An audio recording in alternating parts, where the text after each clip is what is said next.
तो जिस संकल्पित भाव से आज प्रशांत किशोर जी एक मिशन मोड में काम कर रहे हैं, लग रहे हैं कि बिहार जब तक नहीं बदलेगा तब तक मैं चैन की सांस नहीं सोऊंगा। इस आरजेडी के सदस्यता को लात मारी, आज आगे बढ़ करके चुनौती को स्वीकार किया कि हम बिहार को बदल करके दम लेंगे और उसके लिए दिशा में वे आगे बढ़ गए। तब बिहार की जनता वह देख रही है आशा भरी नज़रों से कि लगता है कि जन सुराज के माध्यम से बिहार में व्यवस्था का परिवर्तन हो जाएगा। मिल कर लिया, जिससे 111 जातियों को नुकसान होने लगा। इस बात को लेकर के हमने नीतीश कुमार जी से मिला। नीतीश कुमार ने कहा कि हमसे गलती हो गई है, हम इसको करेक्ट करने का हमको समय दीजिए। उसके बाद तेजस्वी यादव को नीतीश कुमार बराबर दबाव बनाते रहे कि इस व्यक्ति को बंद कराओ आंदोलन, नहीं तो हमको पोजीशन खराब कर देगा। अंततोगत्वा तेजस्वी जी ने हमें बार बार फोन करके बाध्य कर दिया कि या तो आप आंदोलन बंद करो और नहीं तो आपको हम सदस्यता से बाहर करवा दें, और सदस्यता से बाहर करा दिया। नमस्कार, न्यूज़ फॉर नेशन देख रहे हैं आप और मैं हूं आपके साथ साक्षी झा। बिहार में विधानसभा चुनाव का बिगुल बज चुका है। हर बड़े नेता चुनावी मैदान में नजर आ रहे हैं और चुनावी प्रचार प्रसार कर रहे हैं। इसी बीच आज हम बात करने जा रहे हैं, पूर्व एमएलसी भी रह चुके हैं रामबली चंद्रवंशी जी हमारे साथ मौजूद है। सबसे पहले आपका बहुत स्वागत है हमसे बात करने। शुक्रिया, आपका भी धन्यवाद। जनसुराज में आप आ चुके हैं, बहुत लंबे समय से आप जनसुराज के लिए काम कर रहे हैं। क्या लग रहा है जनसुराज कितनी सीटों पर, जैसा आपने कहा 243 सीटों पे जनसुराज लड़ेगी, कितनी सीटें जीतेगी?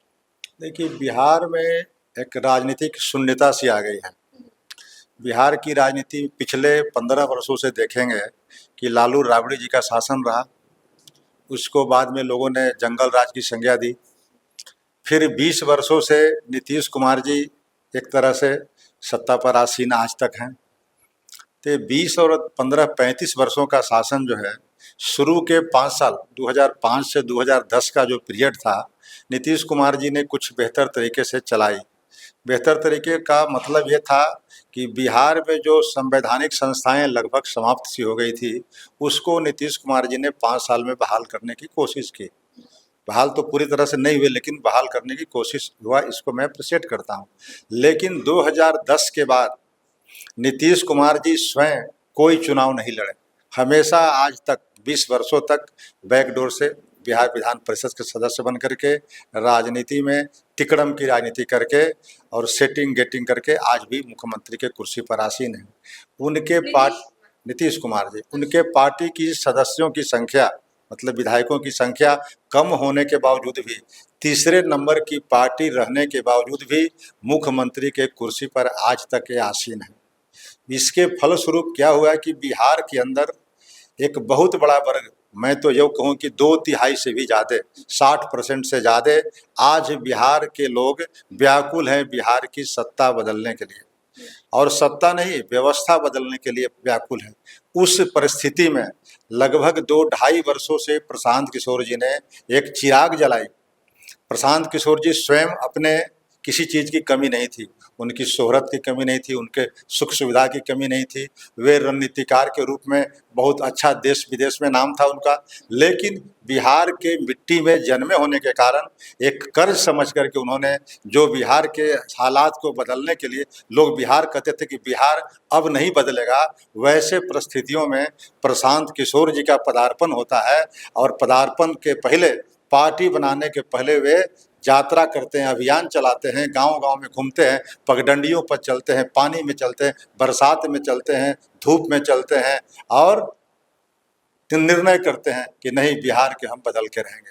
तो जिस संकल्पित भाव से आज प्रशांत किशोर जी एक मिशन मोड में काम कर रहे हैं, लग रहे हैं कि बिहार जब तक नहीं बदलेगा तब तक मैं चैन की सांस नहीं सोऊंगा, इस तरह के संकल्प लेकर के एक व्यक्ति निकल चुका है। तो वैसे व्यक्ति को लोग, आज बिहार के लोग टकटकी भरी नज़रों से देख रहे हैं, आशा भरी नज़रों से देख रहे हैं कि बिहार में एक कोई शख्स जो सबसे काबिल है, सबसे योग्य है। जाति किसी के बस की बात नहीं है, किस जाति में कौन पैदा लेगा, यह मानव की बनाई हुई व्यवस्था है। लेकिन एक इसी बिहार की मिट्टी में पला बसा हुआ व्यक्ति आज आगे बढ़ करके चुनौती को स्वीकार किया कि हम बिहार को बदल करके दम लेंगे, और उसके लिए दिशा में वे आगे बढ़ गए। तब बिहार की जनता वह देख रही है आशा भरी नज़रों से कि लगता है कि जन सुराज के माध्यम से बिहार में व्यवस्था का परिवर्तन हो जाएगा, और इसी आधार पर इनकी यात्राएं चल रही है, लोगों का जुड़ाव हो रहा है, कई पार्टी के लोग भी इसमें आ रहे हैं, और आगे भी देखते चलिए, आगे कारवां बढ़ते जा रहा है। ये तो आपने पार्टी की बात बता दी, लेकिन रामबली जी जो जनसुराज को ज्वाइन कर चुके हैं, आपको क्या फायदा होने वाला है जनसुराज को ज्वाइन करने का? देखिए, मैं तो बेसिकली पटना विश्वविद्यालय में एक शिक्षक हूँ, और मैं उस वर्ग से आता हूँ जिस वर्ग की आबादी लगभग अभी जो जाति आंकड़े 1.5 साल पौने 2 साल पहले आए 1931 की भी सेंसस में देखें और आज की जो, तो लगभग 38% आबादी से अधिक है। उन 38% आबादी जिसको बिहार के अंदर सबसे बड़ा वर्ग कहा जाता है 5 वर्गों में से, वो अति पिछड़ा वर्ग, वो मैं जाति की बात नहीं कर रहा, वर्ग की बात कर रहा। वह वर्ग जो आज है बिल्कुल सारे चीज़ों से मरहूम है, मैंने सारी सुविधाओं से। उसके पास ज़मीन नहीं है, भूमिहीनों की संख्या सबसे अधिक है। उसके पास पूंजी नहीं है, पैसे नहीं है, नौकरी में बहुत कम लोग हैं, और राजनीतिक भागीदारी लगभग शून्य सी है। तो वैसे वर्गों की अम्बेडकर साहब के संविधान कहता है कि सबको एक वोटिंग पावर है।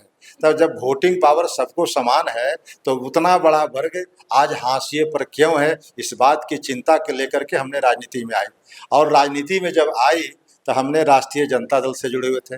राष्ट्रीय जनता दल के नेता आदरणीय लालू प्रसाद जी ने हमें सदन में अपर हाउस में भेज करके सदस्य बनाया।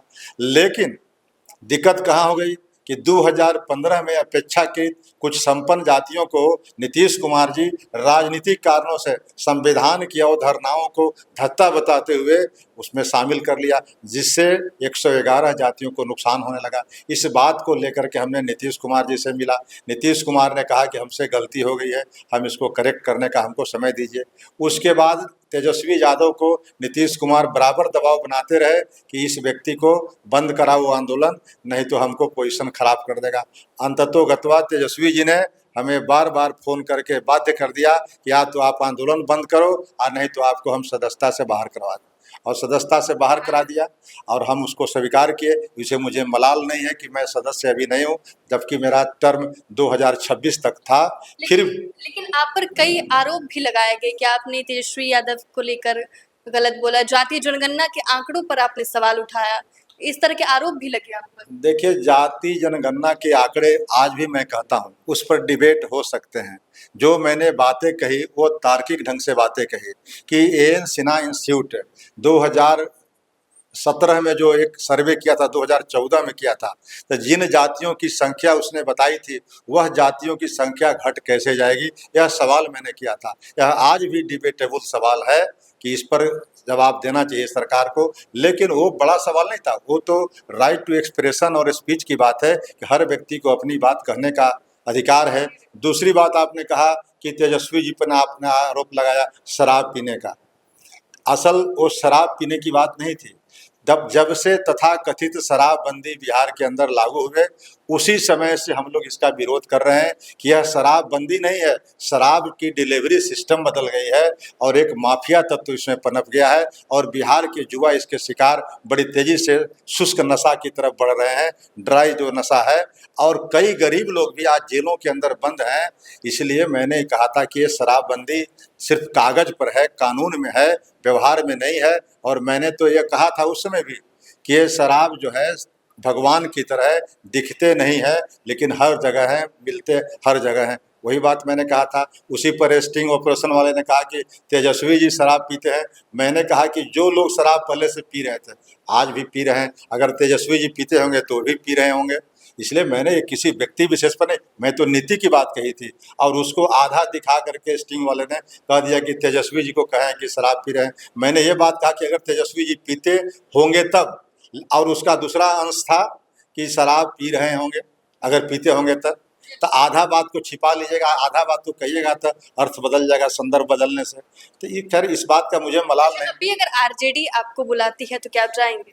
देखिए, आरजेडी की बात अब मुझे नहीं है। मेरी बात है कि जिन नीतियों के लिए, जिन बातों के लिए, जिन मसालों के लिए, जिन सवालों के लिए हमने आरजेडी के सदस्यता को लात मारी, लात मारी इसलिए मैं कह रहा हूँ कि अगर मैं उनकी बातों में स्वीकार कर लेता तो सदस्यता हमें ख़त्म नहीं करते। लेकिन आज भी मुझे इस बात का मलाल नहीं है कि जब तक इन 111 जातियों की लड़ाई को मुकम्मल मैं लड़ नहीं लेता हूँ, इन 3 जातियों को उनसे मूल अति पिछड़ा से अलग नहीं कर लेता हूँ, तब तक हम बैठने वाले आराम से नहीं है, तब तक मेरा आंदोलन जारी रहेगा। इसलिए आरजेडी को मैं अपने सुविधा के लिए एमएलए और एमपी और मंत्री बनने के लिए नहीं गया था। मैं तो गया था राजनीति में कि उस बड़े वर्गों की अगर कुछ रहनुमाई कर सकूं, कुछ उनके विकास के पैमाने पर उनको खड़ा कर सकूं, उनको मुख्य धारा में जोड़ सकूं, यही मेरी राजनीति का मतलब होगा, मकसद होगा। अच्छा, प्रशांत जी निकले हैं बिहार बदलने के लिए, यात्रा पर निकले हुए हैं, कितना असर पड़ेगा क्योंकि चुनाव भी नजदीक है? किसान जी का असर तो इस कदर पड़ रहा है कि आप कल्पना नहीं कर सकते। उनके साथ मैंने कई यात्रा में किया, सीताबदियारा में भी थे, वो कल्याण बिघा में भी जो शुरुआत हुई थी बिहार बदलाव यात्रा की 20 तारीख को, उस दिन भी मैं था, साथ में था। लेकिन बिहार के लोगों में इतनी बेचैनी है बिहार के नीतीश कुमार की सत्ता को बदलने के लिए। आप सोच लीजिए कि बिहार के मुख्यमंत्री नीतीश कुमार जी जो 14 करोड़ लगभग आबादी के भविष्य निर्माता के कुर्सी पर बैठे हुए हैं और आज इस स्थिति में नहीं है मानसिक रूप से कि अपने 36 मंत्रिमंडल के सहयोगियों को नाम भी ठीक से बता सके। ऐसे व्यक्ति के हाथों में अगर बिहार की सत्ता रहेगी तो बिहार के लोगों का भविष्य कहाँ जाएगा। दूसरी बात, आज नीतीश कुमार की जो मानसिक स्थिति है, एक नहीं दर्जनों दृष्टांत हैं जिससे देख करके आप समझ सकते हैं कि नीतीश कुमार जी पहले वाला नीतीश कुमार अब नहीं है। वैसी परिस्थिति में नीतीश कुमार से मुक्ति इस बिहार को जितना जल्दी मिले उतना ही बिहार के लिए भला होगा। लेकिन अब तो नीतीश कुमार ने अपने बेटे को भी लॉन्च कर दिया है, निशांत जी भी आजकल खूब चर्चा में रहते हैं। नीतीश कुमार जी ने बेटे को लॉन्च नहीं किया है। अगर आज नीतीश कुमार लॉन्च करना भी चाहे, नीतीश कुमार के जो चट्टे बट्टे हैं वो लोग उनके बेटे को आगे करके राजनीति में एक रास्ता बनाना चाह रहे हैं, लेकिन नीतीश कुमार इसमें देर कर चुके हैं। आज बेटे को राजनीति में लाएंगे, जो नीतीश कुमार की जो पूंजी थी, परिवारवाद नहीं करते रहे आज तक, वह पूंजी भी उनके हाथ से निकल जाएगी। इसलिए नीतीश कुमार जी कभी अपने बेटे को लेकर के राजनीति में आगे नहीं आए या ना आ रहे हैं। उनके कुछ चट्टे बट्टे लोग उनको आगे करने की फिराक में हैं, मैं जैसा कि मानता हूँ या देखता हूँ। ओके, जनसुराज भी 243 सीटों पर लड़ रही है, जैसा कि मैंने पहले भी सवाल पूछा, आपको क्या लग रहा है, आपके हिसाब से जनसुराज इस बार के विधानसभा चुनाव में कितनी सीटें जीतेंगे? क्योंकि बाई इलेक्शन भी हुआ और बाई इलेक्शन का रिजल्ट सबके सामने है। देखिए, बाई इलेक्शन जो हुए थे उस समय जनसुराज पार्टी बने हुए मुश्किल से 8 दिन 10 दिन हुए थे। तो 10 दिनों की पार्टी बनकर के चुनाव, चूँकि राजनीतिक पार्टी बन गई और बिहार के अंदर 4 चुनाव हो रहे थे, बाई चुनाव, उपचुनाव, उन 4 चुनाव क्षेत्रों में कूद गया जनसुराज। लेकिन जनसुराज का वहाँ संगठन भी ठीक से नहीं बना था, क्योंकि पदयात्रा इनके इधर के क्षेत्रों में हुई थी, नॉर्थ बिहार में पदयात्रा भी पूरी नहीं हुई थी पूरे संपूर्ण बिहार में। बावजूद उसके जनसुराज ने लड़ने की हिमाकत की और लड़ने के बाद जो वोट का प्रतिशत आया लगभग 10%। तो 8-10 दिनों के अंतराल पर, पार्टी बनने के अंतराल पर अगर 10% हम वोट लाए हैं, जनसुराज पार्टी लाई है उन 4 क्षेत्रों का एवरेज, तो निश्चित रूप से आज 6 महीना 8 महीना का समय मिला है, तो आप समझ सकते हैं कि जनसुराज की तैयारी मुकम्मल हो गई होगी और बिहार की जनता बाट जो हो रही है कि जनसुराज के लोग आवें और हम वोट दे करके बिहार में एक बार परिवर्तन का, बदलाव का जो है संकेत, जो है संदेश जो है हम पूरा करें। अच्छा, आनंद मिश्रा है, जनसुराज के अच्छे नेताओं में से एक थे, जनसुराज छोड़ दिए, इस पर क्या कहें? देखिए, आनंद मिश्रा जी असम में आईपीएस थे, आईपीएस की नौकरी छोड़ करके आए थे भारतीय जनता पार्टी में टिकट लेने के लिए। भारतीय जनता पार्टी में बक्सर से लोकसभा की टिकट उन्हें नहीं दी गई।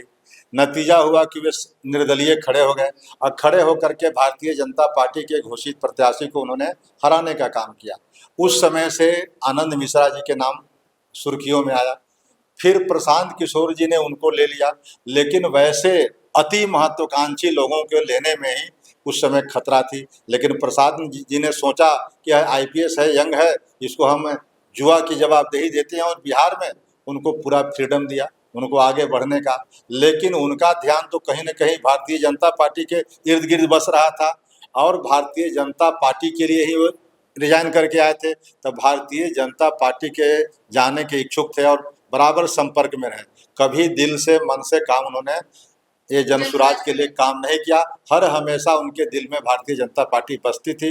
नतीजा हुआ कि आज बीच में ही छोड़ करके हम लोग को चले गए, लेकिन बिहार की जनता सब कुछ देख रही है कि आनंद मिश्रा के साथ जन सुराज ने क्या किया और आनंद मिश्रा जी जन सुराज के साथ क्या है, इसका निर्णय आगामी चुनाव में सामने दिखेगा। बहुत बहुत धन्यवाद आपको बातचीत करने के लिए। हमारे साथ थे पूर्व एमएलसी भी रह चुके हैं रामबली चंद्रवंशी जी, जिनसे हमने बातचीत की और जानने की कोशिश की कि इस बार के चुनाव में जनसुराज की कितनी तैयारी है और जमीनी हकीकत क्या है। फिलहाल के लिए इस खबर में बस इतना ही। आप देखते रहें न्यूज़ 1 नेशन।